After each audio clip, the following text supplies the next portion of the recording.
Sebelumnya saya ingin record ini ya, sharing session kali ini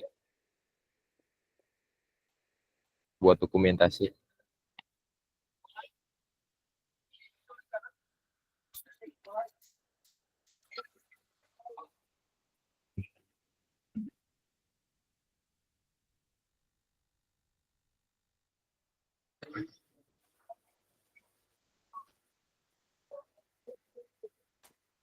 Maaf ya kalau ada suara berisik-berisik.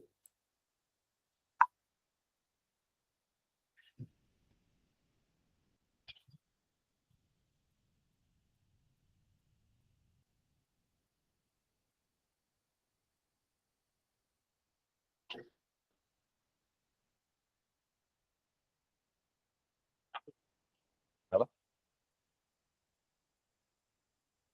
Oh, ini ada noise cancelling ya.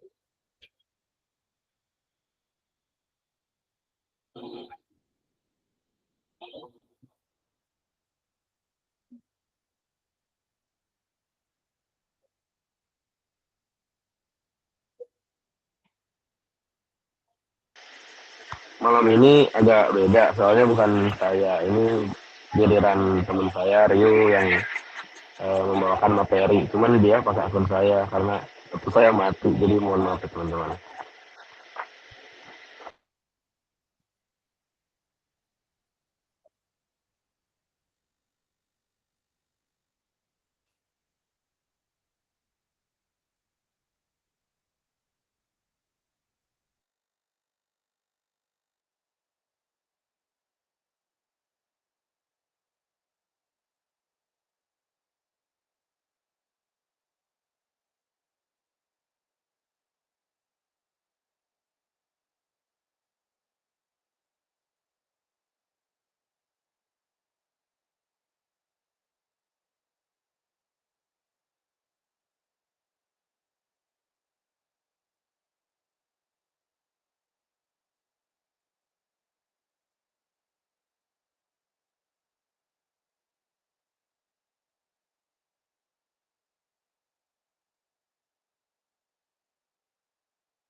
Tes tes, Chris, Mas. Ya, masuk Pak, masuk. Ya.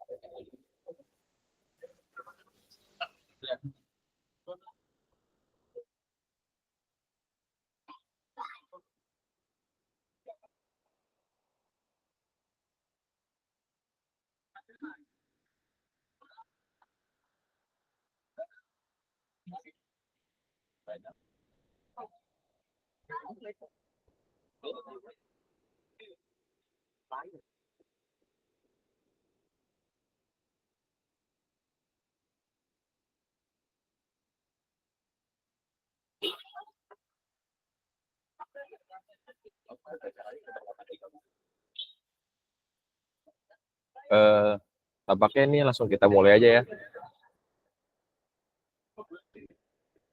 Sebelumnya terima kasih buat teman-teman yang sudah hadir dalam sesi sharing session kali ini. Perkenalkan, saya Ryu, saya juga bagian dari OneBit, dan kali ini saya yang menjelaskan tentang materi.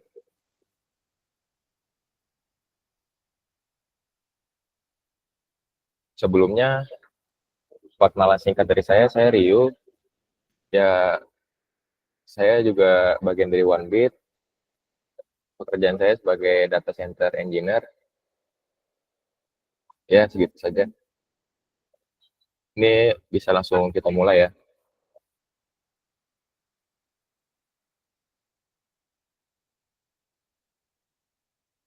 Materi kali ini kita akan membahas apa itu ping.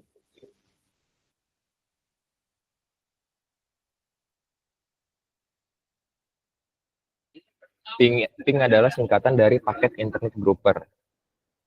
Untuk ping ini kemarin sebenarnya udah dibahas sama Mas Jauhari di sharing session terakhir kemarin, tapi di sini saya coba untuk sedikit menyelam lebih dalam tentang ping ini. Ping ini biasa dilakukan oleh kita buat ngetes kayak apa itu ngetes ke contohnya ngetes ke ping 88 buat memantau kestabilan jaringan. Biasanya orang-orang pakai sih gitu. Nah, kita langsung aja. Nah, kegunaan dan cara kerja. Ping digunakan untuk memeriksa konektivitas dalam sebuah jaringan. Lalu cara kerjanya adalah mengirimkan paket data kecil ke perangkat tujuan dan menunggu balasan. Jika perangkat tujuan dapat menerima dan membalas paket tersebut, maka koneksi jaringan dianggap baik. Tapi sebenarnya ada suatu kekeliruan dalam ping. Yang tadi seperti saya bilang, ping ini biasanya digunakan buat orang-orang tuh buat mastiin kalau jaringan ini bagus. Sebenarnya tuh enggak, karena di dalam ping ini orang-orang ngetesnya itu cuma ke ping 888. Sedangkan 88 itu seperti yang kita tahu adalah DNS Google. Jadi kita tidak bisa menjadikan DNS ping ke 88 itu buat mastiin kalau jaringan kita bagus. Kecuali kita ingin contohnya kita ingin mengakses Netflix. Nah, baru kita ping ke Netflix. Nah, itu bisa dibilang oh, internet saya bagus. Tapi untuk Netflix, jadi ping ini hanya ke satu tujuan, bukan untuk memastikan kalau secara keseluruhan jaringan internet kita bagus. Dan cara kerja ping ini, ya dia dalam ping ini memakai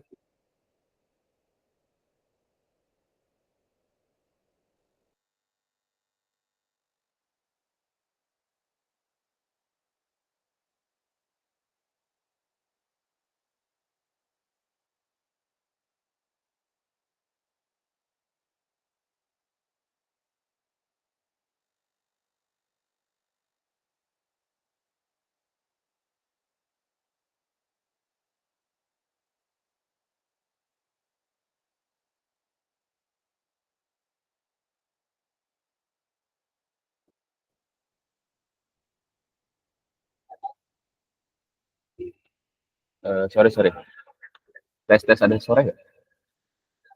Ada suara. Tadi sampai mana? Pas suara gua sampai mana? Oh, tadi saya bilang kalau misalnya kita mau nonton Netflix tuh, nah baru kita bisa tes. Nah, baru kita bisa tes kalau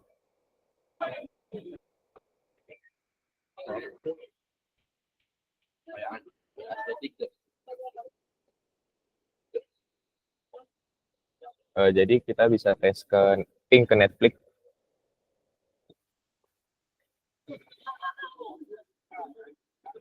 Kita bisa tes ping ke Netflix untuk memastikan kalau nanti kalau kita mau nonton ke Netflix tuh jaringannya bagus gitu. Dan cara kerja ping ini tuh sebenarnya dia memakai protokol SMP, di mana cara kerjanya itu kita ada namanya echo reply dan echo request. Jadi dari sisi kita biasanya ketika kita membuka CMD lalu kita mengetik contohnya tadi pingnetflix.com itu kita melakukan echo request kepada si server Netflix ini. Lalu si Netflix ini memberikan jawaban. Nah, itu namanya echo reply. Singkatnya begitu cara kerja ping. Oh ya, teman-teman, kalau misalnya ada suara saya hilang-hilang, tolong info ya.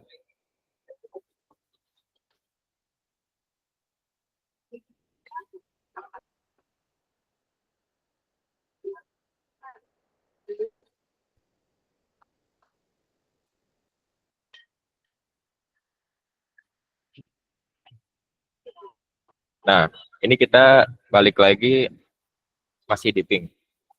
Parameter ping. Ping memiliki beberapa parameter yang dapat digunakan untuk mengkustomisasi perintah. Ini beberapa parameter yang umum digunakan. Nah, ini udah saya lampirkan beberapa contoh dari parameter ping. Jadi ping itu di komen itu ping bukan sekedar hanya kayak ping 888. Tapi bisa juga ditambahkan di custom pakai perintah-perintah sintaks-sintaks berikut. Contohnya kayak T, ping 888 min T itu melakukan ping terus-menerus, kayak gitu teman-teman. Jadi ping itu nggak bakal berhenti sampai kita yang berhentiin sendiri. Kalau untuk ping min A 888 itu bisa dicoba juga, teman-teman boleh coba sendiri. Ping min A itu menampilkan nama host dari alamat IP tujuan. Contohnya ping min A 888. Jadi ketika kita berhasil menemukan dapat balasan dari ping ini, nanti di dalam pingnya itu terlihat jelas kalau 88 itu apa gitu. Nanti bakal muncul di situ 88 itu bahwa itu DNS Google, begitu contohnya. Nah, ini ping 88 min L. Ping 88 min L ini kita bisa merubah paket yang dikirim dari sesuai yang kita mau. Tapi normalnya itu kalau kita ngeping itu biasanya paketnya itu sekitar cuma 32 bytes doang. Nah, itu bisa di custom teman-teman. Bisa 64, 128, tergantung settingan MTU-nya semaksimal mungkin. Lalu lanjut lagi kita ada ping min N. Ini menentukan jumlah paket yang akan dikirim. Jadi normalnya kalau misalnya kita ngetes ping 888 ini, dia cuma ada 4 paket yang dikirim. Tapi kalau misalnya kita pakai min N ini, kita bisa custom kayak, oh kita bisa ngeping sampai 10 paket. Nah nanti paketnya pingnya bakal berhenti sendiri ketika 10 paket itu sudah dikirim. Begitu teman-teman. Lalu min W ini. Jadi di dalam ping itu kan ada yang namanya time ya. Nah, jadi ketika kita ngeping pakai min W ini, kalau misalnya kita ngeping pakai min W dan kita setting waktunya anggaplah 10 detik. Jadi ketika paketnya nggak dapat balasan selama atau time-nya lebih dari 10 detik, nanti paket itu dianggap loss gitu teman-teman. Oke, untuk parameter ping bisa segitu, kita lanjut ya. Nah, kita sekarang masuk ke protokolnya, yaitu ICMP. ICMP itu apa sih? ICMP itu adalah Internet Control Message Protocol. Di mana ping itu menggunakan ICMP ini yang tadi saya jelaskan di awal untuk mengirimkan paket yang terdiri dari dua, yaitu echo request dan echo reply. Nah, ini contoh penggunaan ICMP pada ping. Ping 888. Nah, ini reply ini bisa dibilang adalah echo reply balasan dari server lawan yang kita tuju. Dan dari balasan-balasan ini kita juga bisa mendiagnosis masalah-masalah jaringan seperti itu.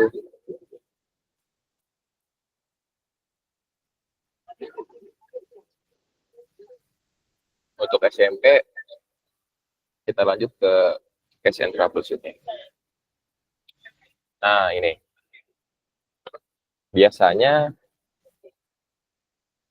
ping ini bisa digunakan untuk memeriksa konektivitas dasar atau memantau kestabilan jaringan. Contohnya, kita balik lagi ke tab sebelumnya. Nah, ini di dalam ini tuh ada namanya time 57 ms, 40 ms, 39 ms. Nah, dari sini kita bisa melihat atau menganalisis kestabilan dan konektivitas jaringan tersebut. Gitu teman-teman. Dan kita bisa lihat lagi di bawahnya ini ada ping statistik 488, paket send 4, receiver 4, loss count. Berarti bisa dibilang kita ngetes ping ke 88 ini ke DNS Google ini terpantau bagus karena paket yang kita kirim 4 dan yang kita terima juga 4. Tidak ada paket loss. Dan di bawahnya juga ada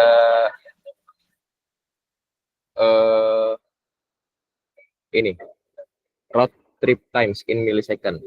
Jadi itu waktunya disimpulkan sama si ping ini. Kalau di minimumnya ada di 30-an ms, di maksimumnya ada 57 ms, dan average-nya ada di 45 ms.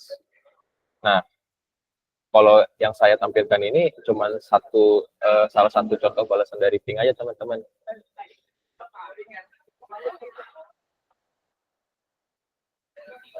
Sebenarnya ada balasan lain, contohnya yang pasti kita tahu adalah request timeout. Yang tadi aku bilang di awal, request timeout itu sebenarnya nggak selamanya kita nggak bisa connect ke tujuan tersebut. Bisa jadi di server tujuannya itu ini dia ngeblok yang namanya protokol XCMP, makanya request timeout. Tapi itu tidak bisa dipastikan juga kalau kalau kita nggak connect ke situ, bisa jadi connect cuman XCMP-nya diblok di server itu. Nah, yang kedua ada destination host unreachable.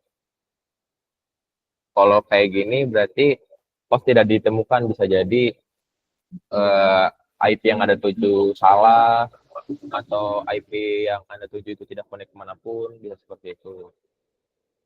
Ada lagi yang namanya TTL expired. Nah, kalau TTL expired itu, jadi di dalam TTL expired itu sebelum paket kita nyampe ke tujuan, nyawanya ini udah habis gitu teman-teman. Makanya TTL expired yang muncul. Lalu ada lagi balasan yang namanya ICMP redirect. Kalau yang saya tahu ICMP redirect itu balasan dari ping itu karena bisa jadi settingan router yang kita ping atau server yang kita ping itu kurang optimal. Makanya CMP ini memilih jalur yang lebih baik buat mencapai si tujuan, lalu diarahin juga trafficnya teman-teman.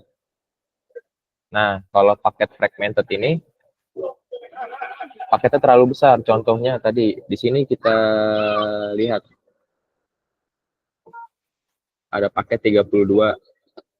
Nah, kalau misalnya MTU-nya 1.500 itu kita kirim juga 1.500 misalnya. Nah, itu bakal lepas kan. Tapi kalau misalnya kita kirimnya lebih, misalnya kita kirim 2.000, nah paket itu bakal dipecah jadi 1.500 sama 500 gitu teman-teman. Nah, ini kita lanjut ke cara membaca ping. Kita ini teman-teman agak bingung sama yang saya jelasin. Gimana cara baca apa itu TTL dan lain-lain. Nah, ini aku bantu jelasin ya teman-teman. Jadi ketika kita ngetes ping ini ada namanya reply from 88 bytes 32 times 24 ms dan TTL 118. Jadi reply from ini kalau kita translate ke Indonesia adalah balasan dari. Itu yang tadi aku bilang namanya echo reply. Jadi balasan dari, nah 88 ini alamat tujuan kita ngetiknya kemana, nah itu. Jadi balasan dari alamat tujuan kita, dan batch itu paket yang kita mau kirim. Tadi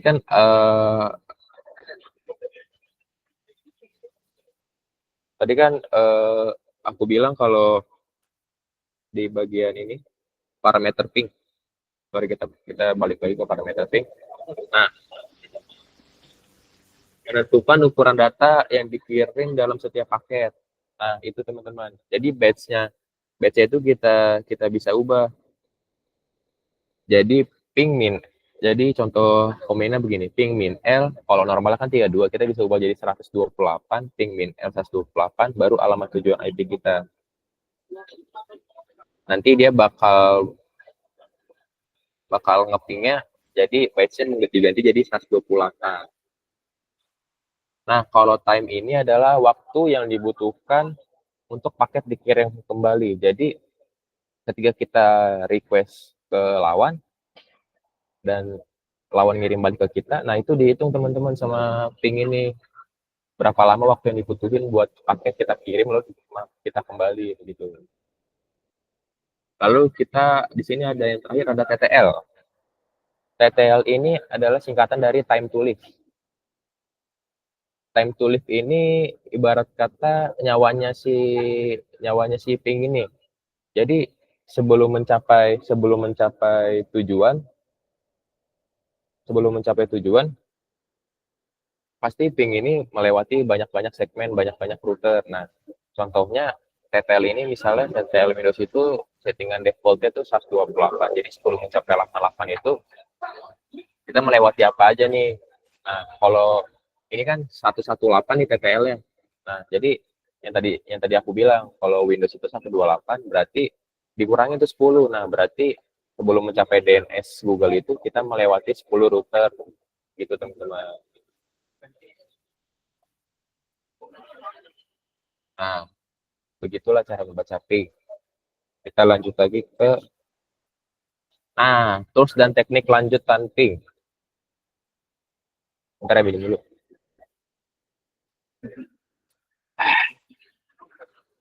Jadi tools dan teknik lanjutan ping itu ini beberapa toolsnya teman-teman. Ada EdgePing3 dan Wireshark. Yang dimaksud teknik lanjutan itu jadi kita nggak cuma sekedar ngeping doang. Kita bisa ketika kita ping menggunakan tools-tools berikut ini, kita juga bisa tahu gitu dari interface mana paket itu dikirim dan informasi MAC address-nya begitu teman-teman.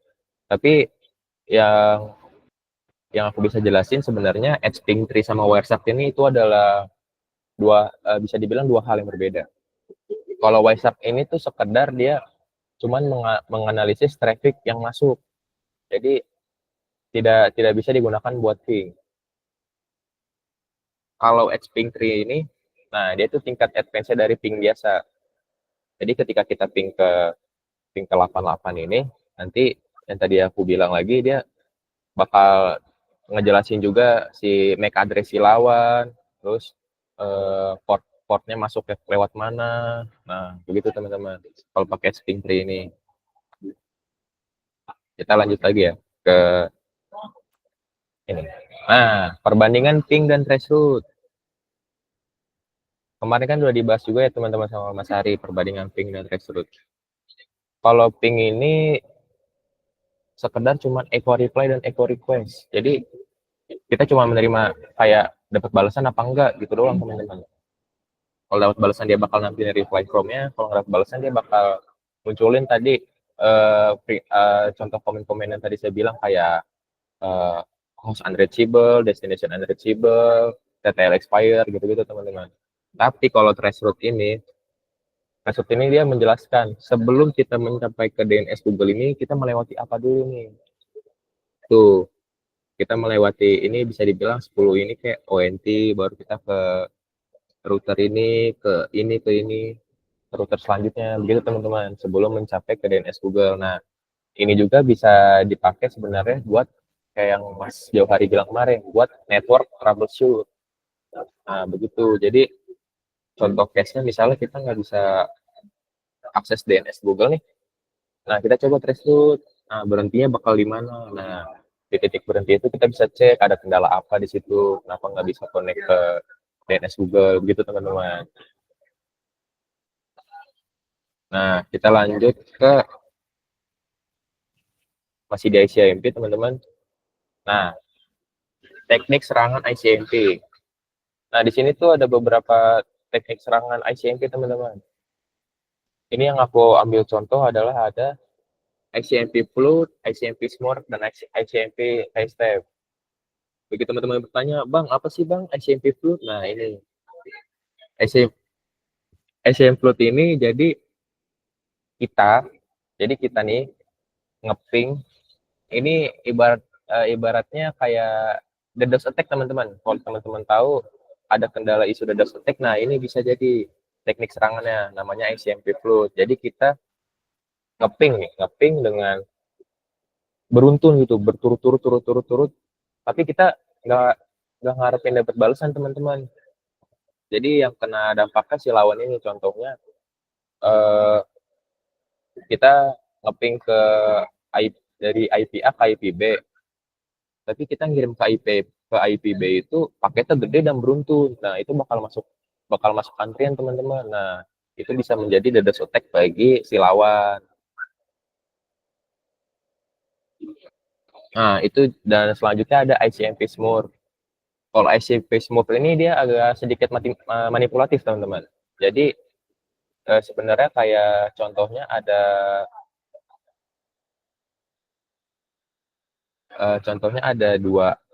satu jaringan lokal lah, teman-teman. Nah, sebenarnya contohnya kita nyerang. Tapi kalau ICMP Smooth, sorry, aku not dulu ya.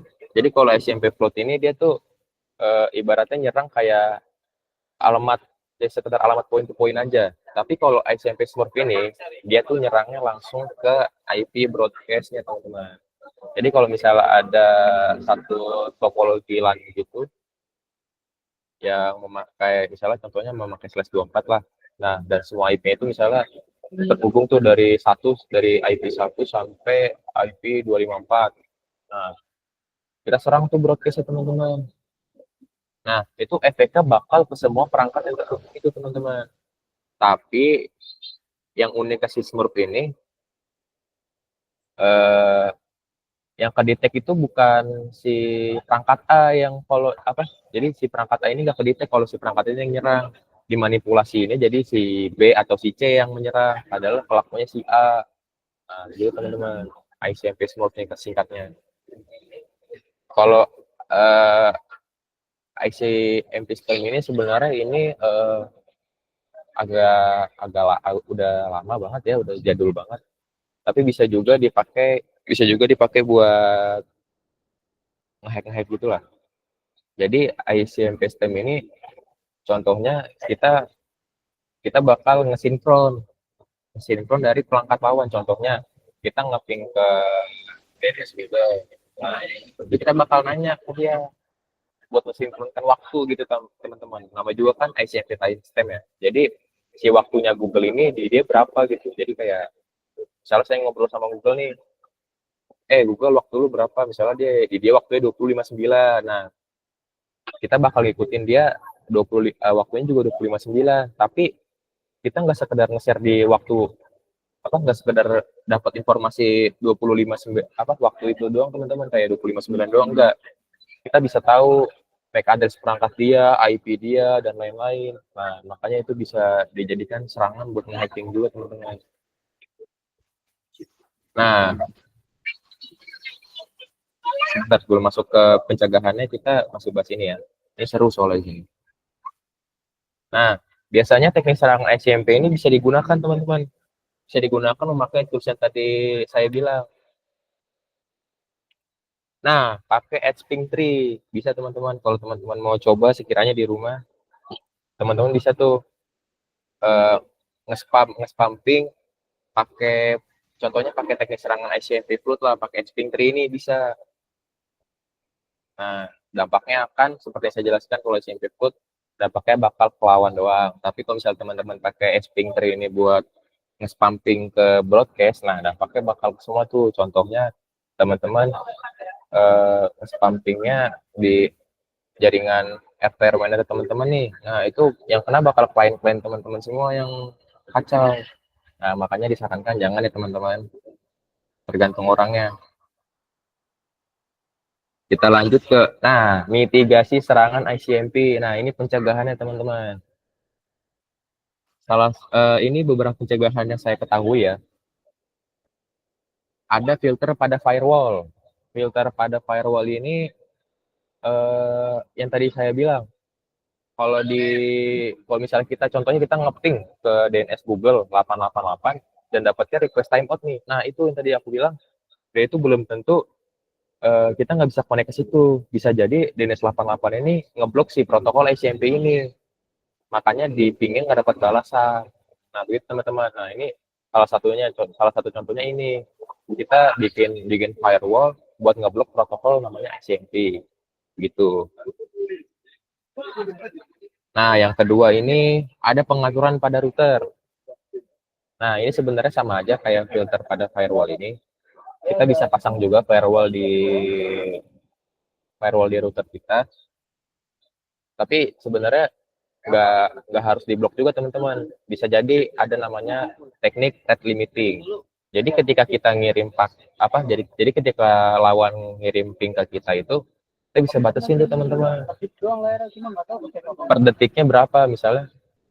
Ketika kita ngeping kan tadi saya jelasin di parameter ping itu kan paketnya bisa di-customasi tuh. Nah, kita bisa filter juga di firewall router ini. Kalau kalau misalnya mau ngeping ini, misalnya kita ngepingnya ke router ini tuh 128. Nah, kita bisa bisa bikin firewall tuh. Jadi kita batasin nggak boleh 128, misalnya maksimal di 32 bytes atau enggak di 64 bytes gitu teman-teman. Nah, yang ketiga ini ada sistem deteksi intrusi. Jadi sistem deteksi intrusi ini itu sebenarnya dia tuh berteman, kayak ada temannya gitulah. Jadi dia tuh ada nama temannya tuh IPS.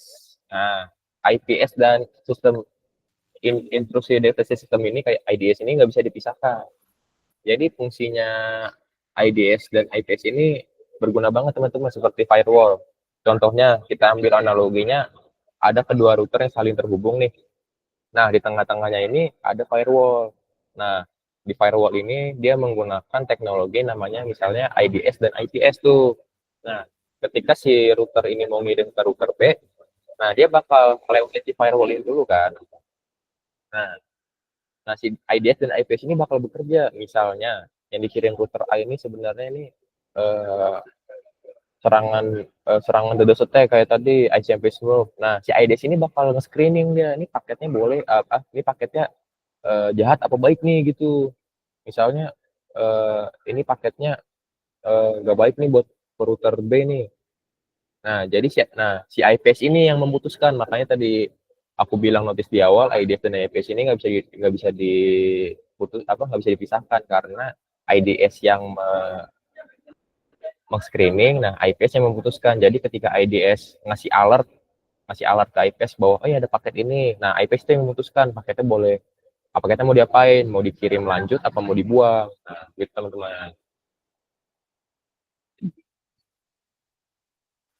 Nah, yang keempat ini ada namanya pengaturan sistem operasi. Nah, kalau pengaturan sistem operasi ini sama aja kayak di laptop biasa sih teman-teman. Misalnya di laptop Windows nih, kita nggak mau nerima ping dari lawan nih. Nah, kita bisa nyalain firewall kita teman-teman. Tapi biasanya tergantung versi sistem operasinya juga, versi OS-nya atau versi firewall-nya. Nah, begitu teman-teman. Sangat mengedukasi sekali ya. Nah, yang selanjutnya adalah mitigasi pada sumber. Kalau mitigasi pada sumber ini kita ini agak sama berbasis operasi. Jadi mitigasi pada sumber ini kita bisa pastikan kalau perangkat kita kayak udah terpasang firewall lah atau enggak sistem operasinya udah terbaru lah, dan ya seperti itulah teman-teman.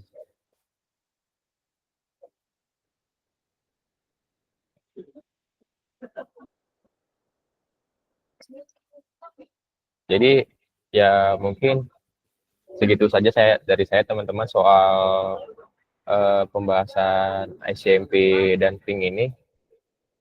Mungkin teman-teman ada yang mau ditanyakan atau mau coba balik ke sebelum-sebelumnya buat dibahas lagi, boleh teman-teman.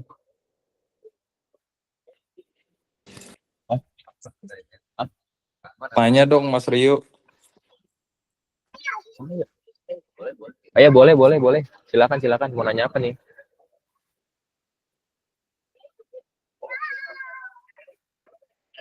Yuk, ini kayak kenal suaranya, Iya. Oh, Rahman. Iya. Iya, Mas Rahman mau nanya apa, Mas Rahman?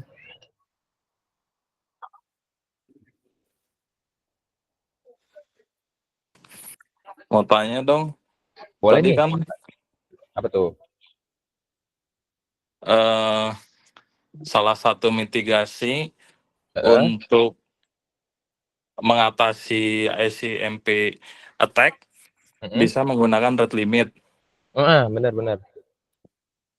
Gimana caranya si rate limit ini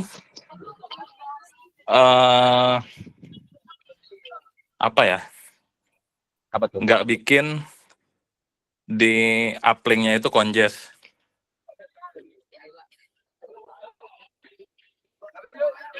Bisa dijelaskan Bang Man, congest tuh kayak gimana ya? Ya, kalau misalkan kita bikin rate limit, kan misalkan saya attack nih, attack ke salah satu perangkat, itu kan bandwidth-nya gede tuh. Betul. Nah, uplink-nya bakal numpuk dong, si Benar. perangkatnya di rate limit. Nah, sedangkan si uplink-nya penuh nih. Nah, gimana cara ngatasin hal itu? Kedua, apa bedanya IDS dan IPS? Oke. Oke, terus firewall seperti apa yang bisa mengatasi DDoS attack? Oh, ada lagi Bang Man yang mau ditanyakan? Itu dulu. Oke, Bang Man.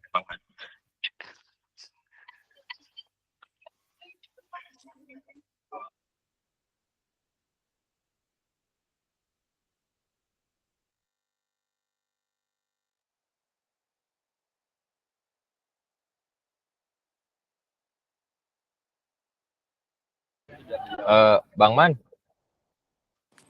Ya, ya ini pertanyaannya kok bakal dijawab sama teman-teman OneBit juga nggak apa-apa kan ya? iya nggak apa-apa. Oke. Tadi pertanyaan pertamanya apa Bang Man? Aduh, lupa lagi.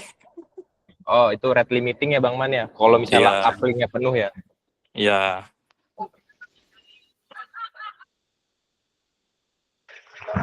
Izin jawab Mas Rahman.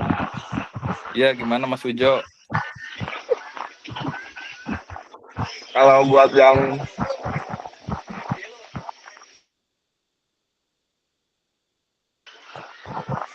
yang rate limit itu sebenarnya kan jarang juga ya, tapi tidak menutup kemungkinan ada serangan kayak gitu di CMP Flood. Tapi harusnya untuk perangkat-perangkat sekarang seperti apa sih dia bisa sampai bikin konges di upstream, meskipun ya tidak menutup kemungkinan ada mungkin jutaan perangkat yang dia pakai buat ICMP Flood. Tapi setidaknya meskipun ini tidak benar-benar bisa menutup menghentikan serangan DDoS itu, setidaknya kalau pakai rate limit persepsi dari penyerang itu kan mikir, oh udah mati nih servernya gitu, terus jadi dia berhenti buat buat ngirim floodnya gitu. Ya, misalkan Mas Ujo nih order bandwidth 100 Mbps nih ke provider.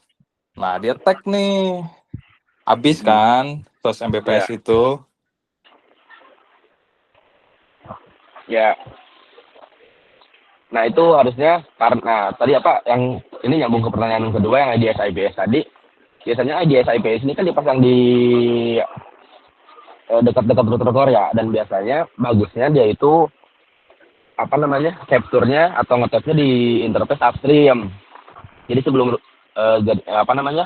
sebelum paketnya masuk ke router, dia udah dideteksi dulu dan bisa langsung diblok sama si IPS-nya kayak gitu. Jadi kalau misalkan kita udah pasangin IDS IPS, harusnya itu bisa meminimalisir ICMP Flood dan rate limitnya juga, karena di limit paketnya ini, tapi karena udah diblok sama IC IPS harusnya turun gitu trafficnya. Nah, nyambung ke IDS IPS ini, kalau IDS itu kan intrusion detection system. Nah, dia bakal mendeteksi, dia bakal analisa semua paket yang masuk, dideteksi, terus dia bakal bikin alert gitu.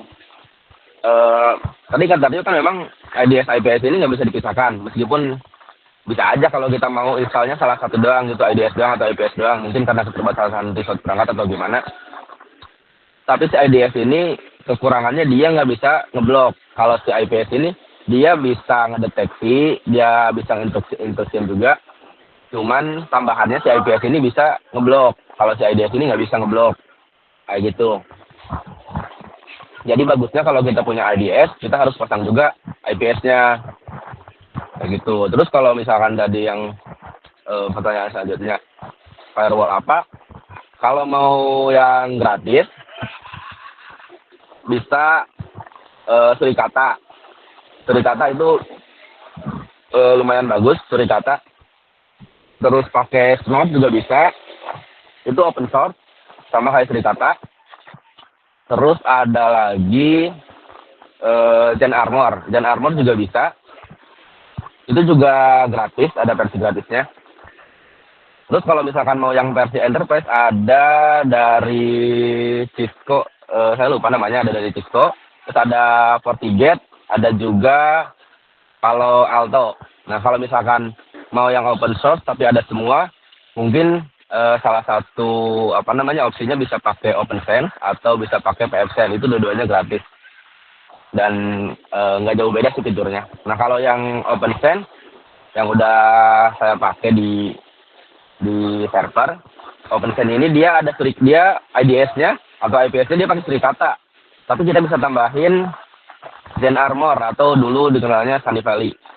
Dia bisa pakai itu. Jadi ini mitigasinya agak lumayan, menurut saya lumayan lengkap ya. Jadi kita pasang firewall, di dalam firewallnya ada Suricata buat interface upstreamnya. Terus buat LAN-nya kita bisa pasangin Gen Armor. Kayak gitu. Gimana Bang Man?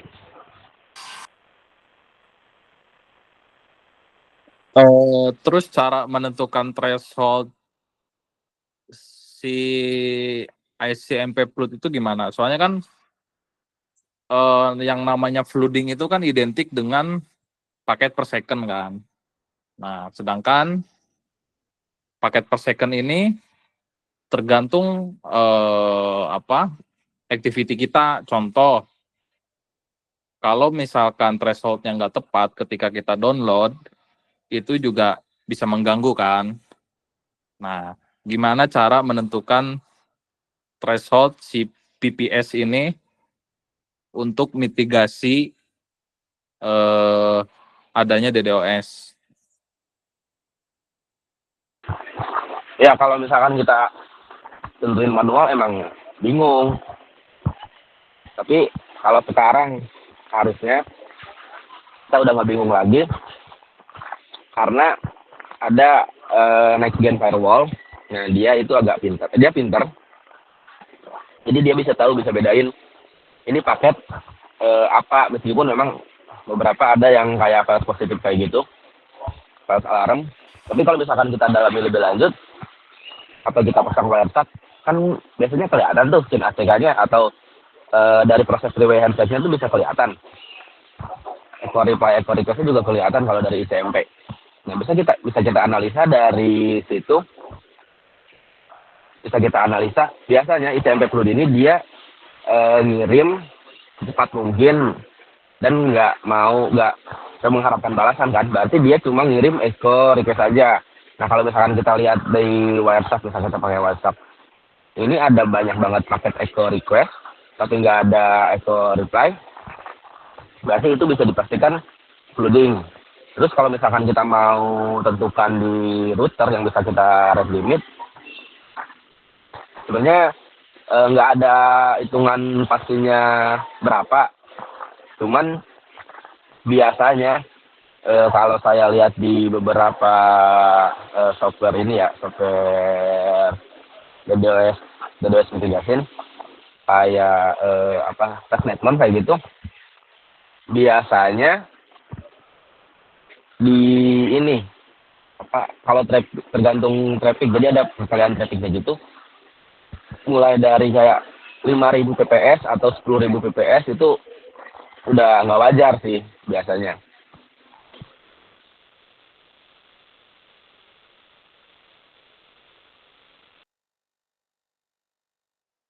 Jadi kurang lebih gitu Bang Man. Kalau misalkan kita punya tools lanjutannya atau kita bisa monitoring itu harusnya kelihatan sih kayak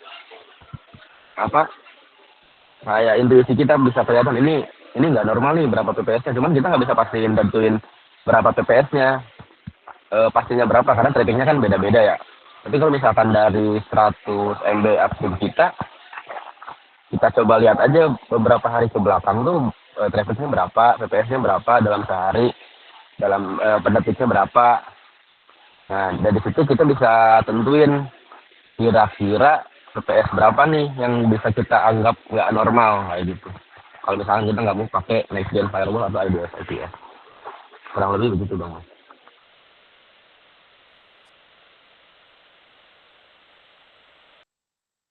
Tapi udah coba pakai next gen firewall buat mitigasi DDoS. Berapa lama next gen firewall bisa bersihin traffic DDoS? Kalau DDoS-nya gede, mati juga sih firewall-nya kita. Saya belum pernah coba yang ini ya, cuman pernah coba di OpenShift itu ada,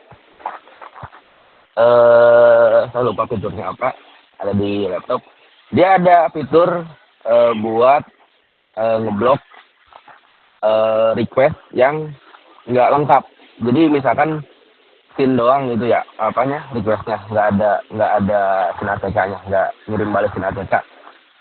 Nah dia bisa ngeblok, tapi kalau misalkan kecil itu trafficnya kecil atau paketnya kecil, itu kayaknya karena resource yang dipakai di firewallnya kecil. Saya belum coba kalau trafficnya gede kayak gitu. Tapi kalau misalkan kita pakai yang enterprise kayak Palo Alto terus atau FortiGate, itu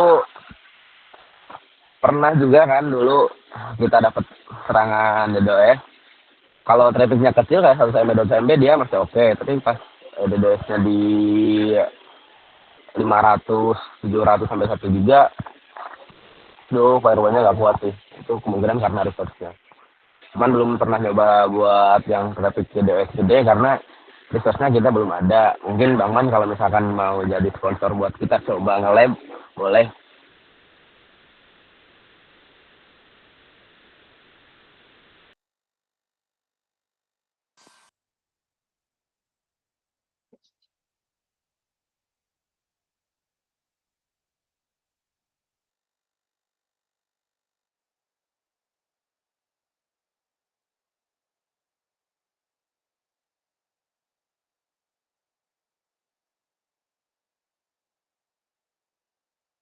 Gimana Bang Man, ada lagi?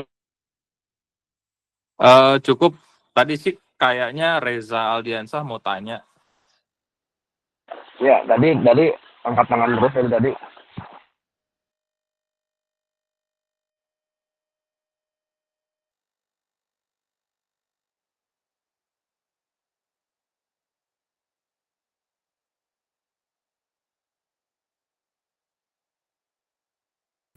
Ya, hadir Mas.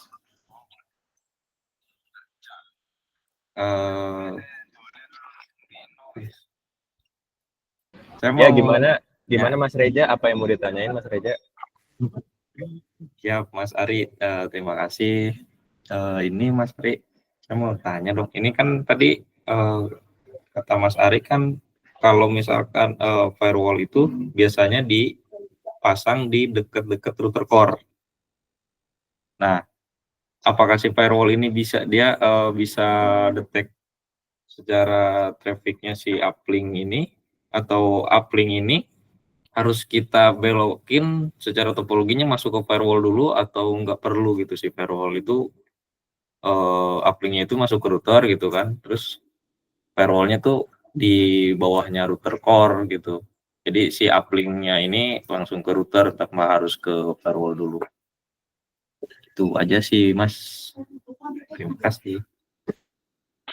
Ya, makasih ya Mas Reja pertanyaannya, emang menarik. Ini implementasi firewall ini sebenarnya nggak harus selalu deket router core. Kalau router core-nya gede, trafficnya puluhan giga, membebani firewall juga ya. Cuman kalau misalkan yang mau pasang firewall, ada beberapa metode buat pasang firewallnya ini. Kita bisa misalkan kita bisa jadikan firewallnya sebagai router core kalau buat server, bisa kayak gitu.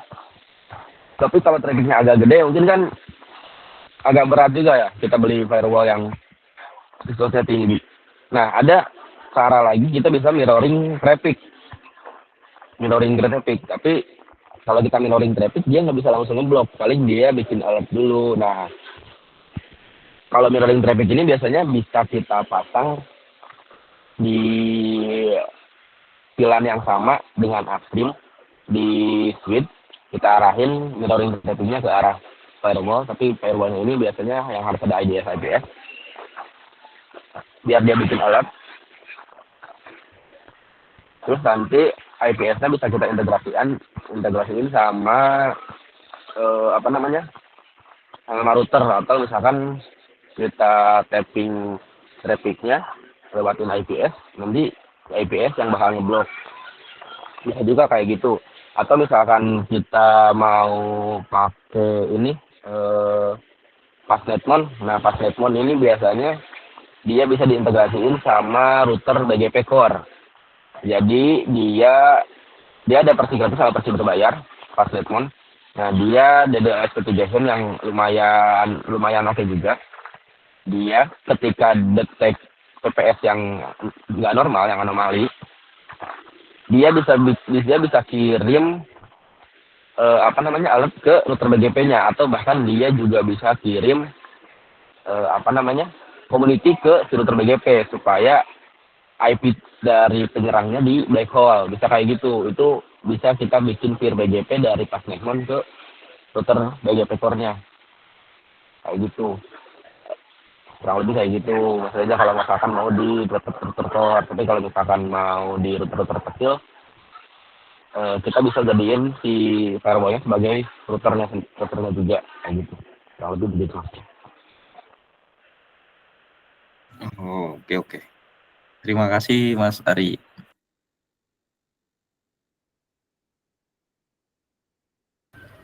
Ya, mungkin teman-teman ada yang mau nanya lagi. Terima kasih Mas Rahman, Mas Reja sudah bertanya. Sama ini Mas, ini kan mungkin kalau misalkan dengan firewall itu kan ada di inilah, ibaratnya kalau di network kan berbeda ya dengan ini. Kalau misalnya kita yang pakai yang familiar, seperti mungkin MikroTik gitu ya, karena pasti teman-teman di sini familiar dengan router MikroTik. Nah, itu mitigasinya kalau misalkan ada flooding atau misalkan kayak tadi ada SMP yang nyerang ke broadcast. Nah, itu gimana? Oh, sorry. Betul, memang kita di Indonesia kebanyakan yang pakai MikroTik. Sebenarnya kita nggak bisa kita nggak bisa bilang MikroTik nggak bisa buat mitigasi flooding ya. Cuman kita harus ingat bahwa nggak semua perangkat itu diciptakan sama ya. Pasti ada batasan-batasan tertentunya. Ada limitnya lah di satu perangkat itu pasti.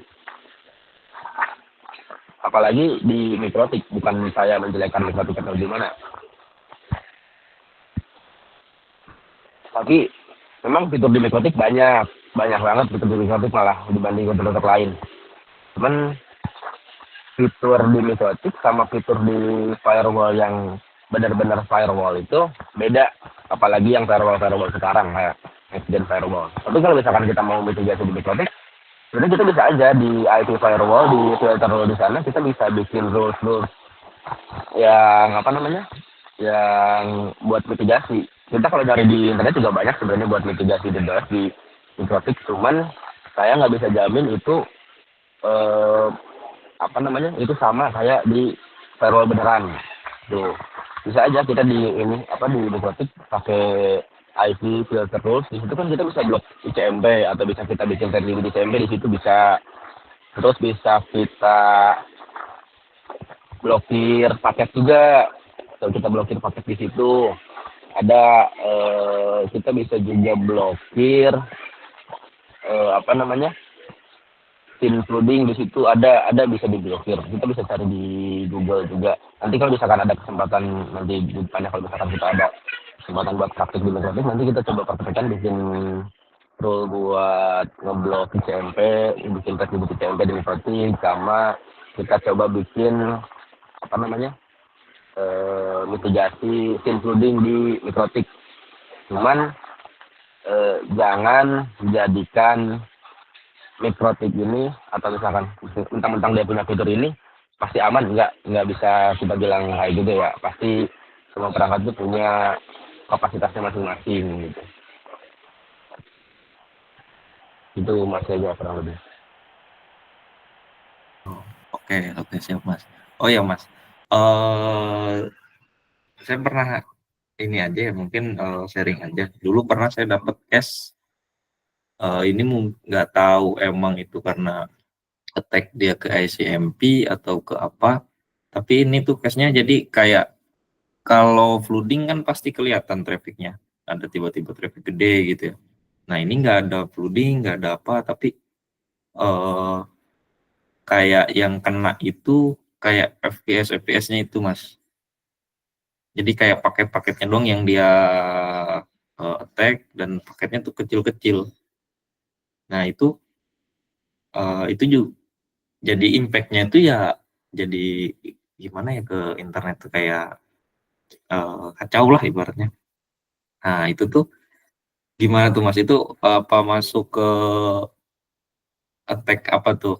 Kalau itu SMP yang mana tadi kan ada flooding, ada apa lagi ya? Wah, ada beberapa tadi kan. Nah itu masuk ke mana tuh Mas kayaknya? Kalau dulu tuh saya case-nya ya saya install ulang routernya, baru normal semua.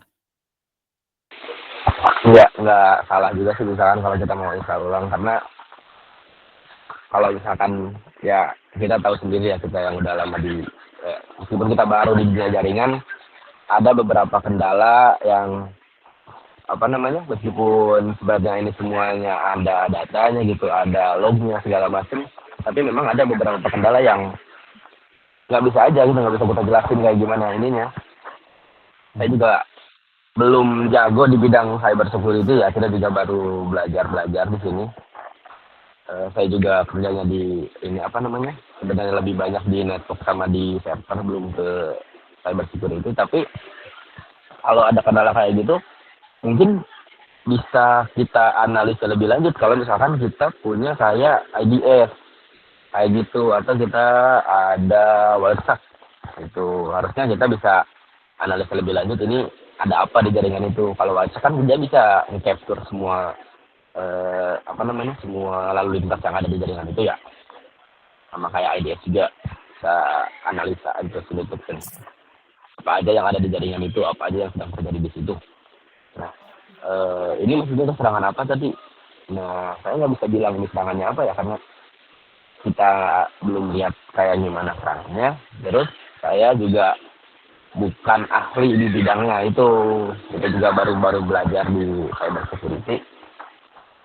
Tapi memang ada sih beberapa case kayak gitu. Memang apa namanya, saya juga beberapa kali nemu case-case yang emang apa ya, susah aja gitu. Memang nggak bisa kita jelasin aja gitu, ada selalu ada kayak gitu, aneh gitu.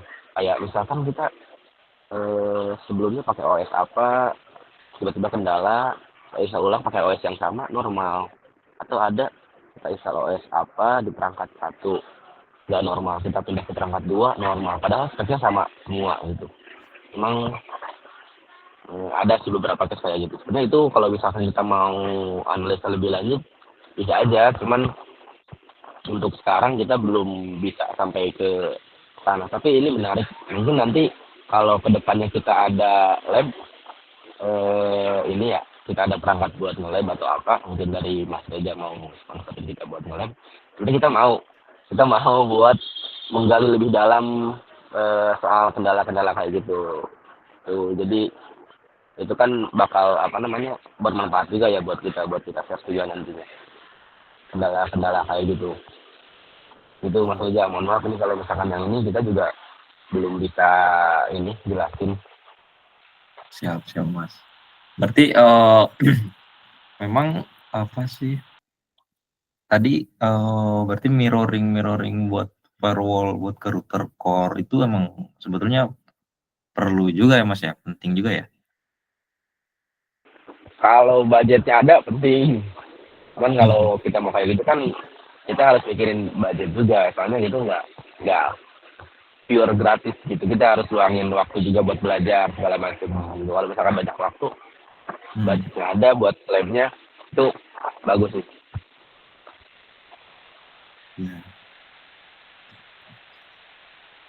Siap Mas, makasih Mas. Mungkin nanti saya coba searching lagi terkait dengan apa tadi Fastnet On ya.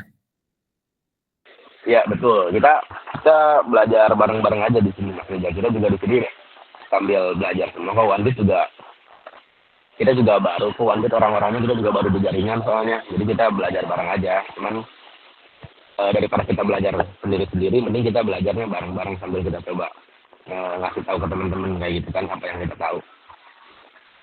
Siap Mas. Terima kasih Mas.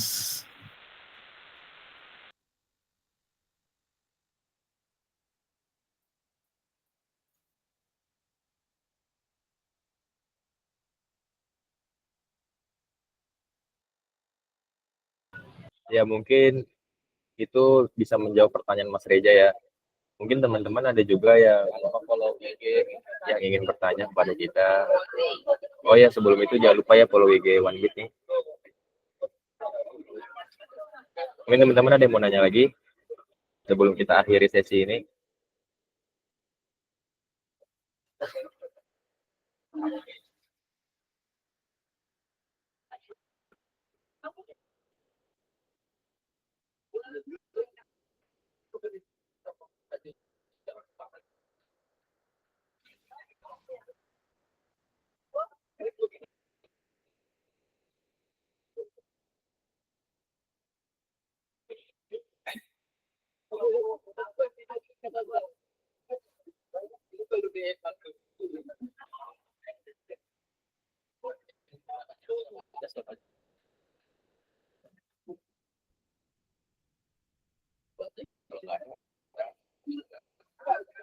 Oke teman-teman, kalau nggak ada, kita bisa sampai sini dulu ya teman-teman. Terima kasih buat teman-teman yang udah mau join kita.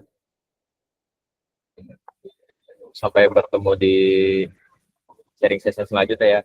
Terima kasih.